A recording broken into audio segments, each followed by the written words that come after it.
I want to tell you about this disturbing video that has led to charges for an Indiana police officer caught striking a teenager in the face. This is from our affiliate WXIN. Take a look. Chill out, bro. This video posted on Facebook shows a heated exchange between a woman and police officers at Shortridge High School. Then you can see an IMPD officer hit a 17-year-old when the student steps in the way. That officer is Robert Lawson. Prosecutors say he told them he hit the teen because he was afraid the teen was going to hit him. The threshold question for us was whether or not Officer Lawson was acting in self-defense. In other words, did he have a reasonable fear that justified his actions? After reviewing the video and talking to multiple witnesses from Shortridge High School, prosecutors decided to charge Lawson with battery. But that's not all. Prosecutor Terry Curry says Officer Lawson signed documents stating he threw an open-hand palm strike. The version of facts that were outlined in that report are not consistent with the video or the witness statements that we received. Chief Trial Deputy Ryan Mears claims Officer Lawson reported that another officer saw the student swing his fist at him first. Prosecutors say the other officer denied making that statement. So prosecutors have also charged Officer Lawson with obstruction of justice and false informing. Everyone's going to be treated fairly, and that we're going to assess everyone based on their conduct. IMPD Chief Brian Roach says Officer Lawson has been placed on suspension without pay, and the recommendation is that he should be fired. Prosecutors believe he turned himself in this afternoon. Thank you to WXIN for that report there. HLN legal analyst Joey Jackson with us now. So the officer's facing these charges. Joey, should he actually be fired? Christy, good afternoon to you. The answer is absolutely yes, and here's why. Listen, officers every day really give of themselves to protect us and to do all they can to preserve the integrity of life and to ensure that we're safe. But when an officer steps out of bounds in this way, it's troubling and problematic. Why? Because first, not only to the degree of force that was used that was unnecessary. Remember, the officer said that the teen had clenched fists, that the teen bladed his body, that he thought he was in fear. None of that being true. But we know then that officers also need to be trained to de-escalate, right, to be the adults in the room, and in the event that they're not in fear for their safety, not to act like that. And it also calls into question what else the officer may have done or may have said in other cases, which was not true, which led to the prosecution, arrest, and otherwise conviction and jailing of people who did nothing wrong. And so I don't think there's any place that you can trust an officer like this. I don't think they belong on the force, and I think that a bad apple, it sends a wrong message to an otherwise police department who is out there doing their job, protecting and doing so with integrity. So in my view, he needs to be prosecuted and he needs to go. So the officer said, I want to get back to something that you brought up, that he felt the teen was going to strike him. Is there a threshold, Joey, of actions by which an officer can look at and say, this is what he did and this is why I felt like I was on the defensive?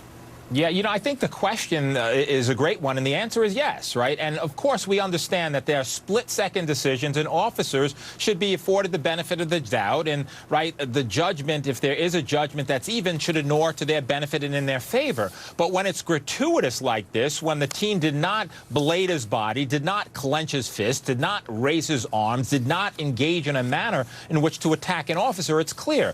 And so what officers do in a split second is they analyze the imminency and the immediacy of the threat. And if there's an immediate threat, officer has to act, and they have to respond in proportion to what force is used, go at it. But when you have something here, because an officer can do it, because they're an officer of the law, I just think they need to be disciplined, reprimanded. It sends a bad message if you don't prosecute, if you don't fire. And, of course, it lets and it be understood that all the great officers who are out there who are doing wonderful things, it diminishes their job. And so I have no love lost for what occurred here with regard to what he did, and certainly no empathy with respect to what's to come to him, which is a criminal prosecution as well as a potential termination from the police force. I think, Christy, that is the right call. All righty. Joey Jackson, don't you dare go away. Stay with me here. 16 60 days. Surveillance video, murderer, sex offender, missing mother. There are so many compelling court cases happening all around the country. A man accused of killing his fiancée was in a Colorado courtroom. That's why each day we take you beyond the gavel. So a North Carolina sheriff is accused of ignoring a plot to kill one of his former deputies. Not just that, prosecutors say Sheriff Brindell Wilkins encouraged and coached the would-be assailant as to how to get away with the crime. The deputy, Joshua Freeman, had said that he wanted to tell authorities about an audio recording of his boss using racially offensive language. Sheriff Wilkins is facing now 2 felony charges of obstruction of justice. Joey, what's your take? My take is that I'm wondering why, Christy, it's only obstruction. We have a sheriff here who apparently encouraged, knew about the plot, showed him what to do, saw the gun. That's what we call aiding, abetting, and assisting. So why are you not charged with something more serious than obstruction, like actually attempting to kill someone? I don't get that. And why is bail only $20,000? Again, there are sheriffs out there who put their lives on the line and have good men and women who are protecting us all. But we can't have this type of corruption. And if there's going to be a prosecution, the proper charge should inure, and I don't think obstruction is enough. All righty, let's listen to this one. Prosecutors say a man accused of dropping explosives from a drone was targeting his ex-girlfriend's home. This happened in Washington Township, Pennsylvania. Jason Musicato hasn't been charged with actually detonating the explosives. However, he is facing charges of operating the drone without the proper registration. His attorney is reportedly looking for a plea deal here, or into a plea deal, Joey. Is that possible? It's always possible, Christy, to get a plea deal. I think they need to be harsh on this person. Look, people argue every day. There's no perfect relationship. Sometimes there's an ex-girlfriend that's involved, and they need to be an ex, and there's an ex-boyfriend. It doesn't mean you drop bombs on the property. It means that you go on and you live your life, and you let, the ex-girlfriend live her life. And so to be dropping bombs, even though there's no detonation, what if it detonated by accident? What if he detonated it at a later time? I just think he needs to be held accountable and therefore deter others who might do something as ridiculous as this. All righty. And Joey, listen to this one. Deputies in Ohio say, Ohio, my home state, yes. They pulled over 2 Amish men who were drinking alcohol while riding a horse-drawn buggy and blasting a stereo.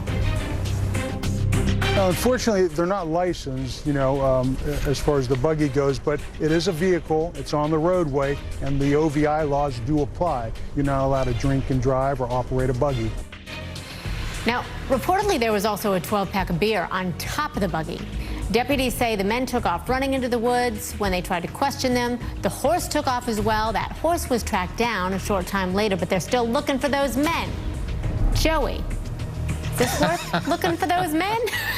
Yeah, Christy, there are other crimes and worse things to be done. We don't want anybody drinking and driving on the road. That represents a danger to themselves and so many others. Buggies don't move that quickly. Buggies, not a lot of traffic. Buggies, not a lot of pedestrians. And so therefore, I say, they ran, let them run, let them get away. And you know what? Maybe send a message to the next people. Don't prosecute them. I can't imagine that their parents or anyone else are really excited about the fact that they were doing that either. So just when there you could be thought, some other Christy, you trouble heard for them. everything. And it's from Ohio, my home state. Yes, I know, Joey. Indeed. Joey, always appreciate your brilliant mind. Thank you, sir. Pleasure is mine. Thanks, Christy. Of course.